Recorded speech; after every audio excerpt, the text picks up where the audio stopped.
They buried her in 1997, but the world never let her rest. Princess Diana isn't just a memory, she's a ghost that stalked the modern monarchy, a shadow etched in every tiara, every royal wave, every tabloid headline. From Buckingham Palace to Instagram royal fan pages, Diana still haunts the House of Windsor, not with rattling chains, but with piercing legacy, impossible standards, and an eternal PR crisis no palace aide can spin away. Every woman who walks into the royal family gets compared to her. Is she as beautiful, as rebellious, as beloved by the people, or will she suffer the same fate? Adored, devoured, discarded. The palace may not speak her name often, but the media does, the people do, and whether you're Meghan Markle fighting the ghost of racism or Kate Middleton hiding behind forced smiles and perfect blowouts, Diana's presence is unavoidable. She's the one royal woman who broke the rules, broke the mold, and was broken for it. So here's the truth the palace won't print out. Diana may be gone, but her ghost never left. And the new princesses, they're just trying not to be her, or worse, become her.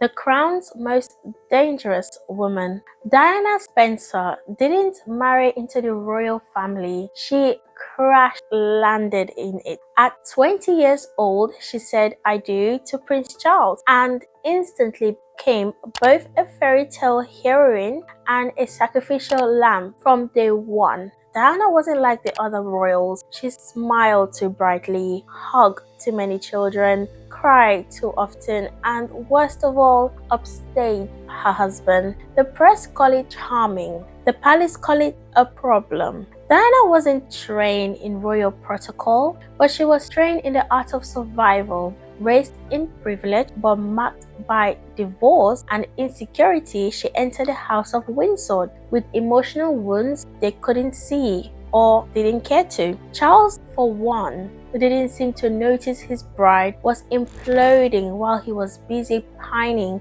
for Camilla Parker Bowles, the woman he never stopped loving. Cue the press, cue the leak, cue the disaster. Diana made the monarchy relatable, but she also made it vulnerable. She was candid about her bulimia, pressure, and loneliness. She publicly aired her dirty royal laundry. There were 3 of us in this marriage. That sentence alone could curdle tea at Balmoral, and when she left the royal family, she took the spotlight with her, and the ghost story began. The divorce that didn't end the marriage. When Diana finally untangled herself from Prince Charles in 1996, the world sighed in relief. The War of the Waleses, as the tabloid dubbed it, had become bloodier than Shakespearean tragedy.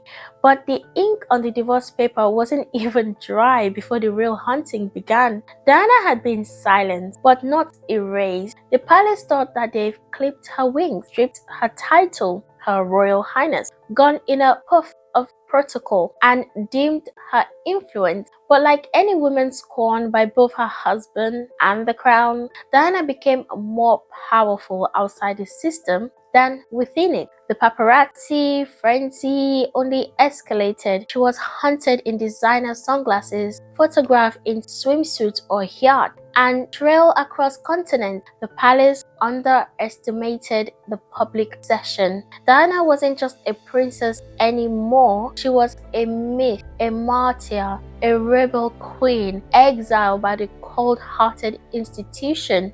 Her relationship with Dodi Fayed sparked global headlines, not because it was scandalous, though the palace definitely thought so, but because it looked like she had finally won. She was glowing, free, defiant, and perhaps even about to marry a Muslim man. The idea sent whispered through the corridors of royal power. Will Prince William's future stepfather be Egyptian? Will the next Queen Mother be buried beside an Arab man? Diana was rewriting the monarchy's story without asking permission, and then suddenly the story stopped. Or so they want us to believe. The tunnel, the theories, and the accident. August 31st, 1997, Paris. The Pont de Alma Tunnel. A speedy Mercedes, a swarm of paparazzi, a drunken chauffeur, a single flash, a crash, and silence. That's the official story.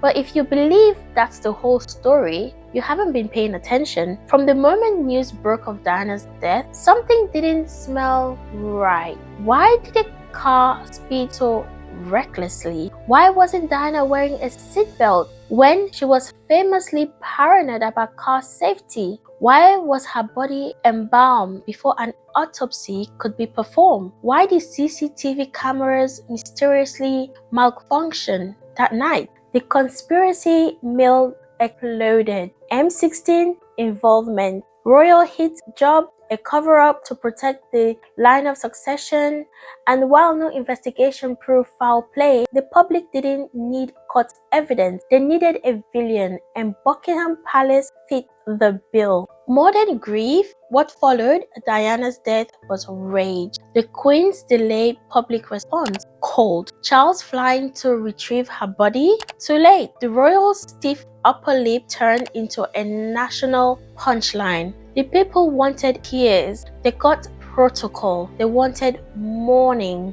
They got silence. The House of Windsor had never felt so out of step with the country they were supposed to represent. And just like that, Diana's legend crystallized. She wasn't just the people's princess. She became the people's ghost. Kate Middleton, the Diana blueprint. Enter Catherine Elizabeth Middleton. Middle class, pretty, gracious, quiet, dignified. She ticked every box for a royal bride, except the one that scares the palace. She wasn't Diana, but did they try to make her Diana-like? From the moment she appeared on the royal radar, Kate was compared to late princess in everything from fashion choices to body language. Her sapphire engagement ring, Diana's. Her wedding gown, an echo of Diana's. Her public persona, carefully constructed with Diana-esque warmth, but without the rebellion. The media called her Weighty Katie during her years as Prince William's girlfriend, mocking her patience. But really, she was studying, learning, perfecting the art of survival in a royal system that chews up strong-willed women and spits out headlines. Once married, Kate did what Diana never could. She disappeared into the institution. No scandals, no interviews, no rogue eyeliner. She wore Zara and Alexandra McQueen with equal grace, smiled through pregnancies, shook hands on hospital tours, gave the press just enough to stay satisfied, and nothing more. But Diana's shadow was always there. In photo of Kate holding her children, in comparison between her and Diana's charity work, in every stiff wave and polished photo op. She was not hunted by Diana's ghost. She was trained to contain it. Meghan Markle, Diana's spiritual heiress. If Kate was the palace-approved sequel to Diana, Meghan Markle was the reboot nobody saw coming. An American actress, divorced, biracial, outspoken, political, empathetic, instantly compared to Diana, not for how she looked, but for how she threatened the status quo. The press smelled blood. Meghan's love story with Prince Harry was initially sold as a fairy tale, but the media's claws came out faster than you could say tiara drama. She was too loud, too woke, too Hollywood. The British tabloid coded in their racism, accused her of being difficult, a diva, manipulative. But behold, those headlines was an echo one we've heard before. She's just like Diana. And Harry, he agreed. He said it out loud on camera more than once that Meghan reminded him of his mother, that he feared history was repeating itself, that the same institution that failed to protect Diana was failing to protect his wife. And then they left, just like Diana had. They fled to California, ditching royal duties and forging a new path. Oprah interview, Netflix deals, memoirs, lawsuits. It was royal history turned reality TV, messy, riveting, raw. And through it all, Meghan became a Diana 2.0, not because she tried to be, but because, like Diana, she refused to stay silent while drowning. The palace's PR panic button. Diana's ghost doesn't just haunt the people who loved her, it haunts the entire institution.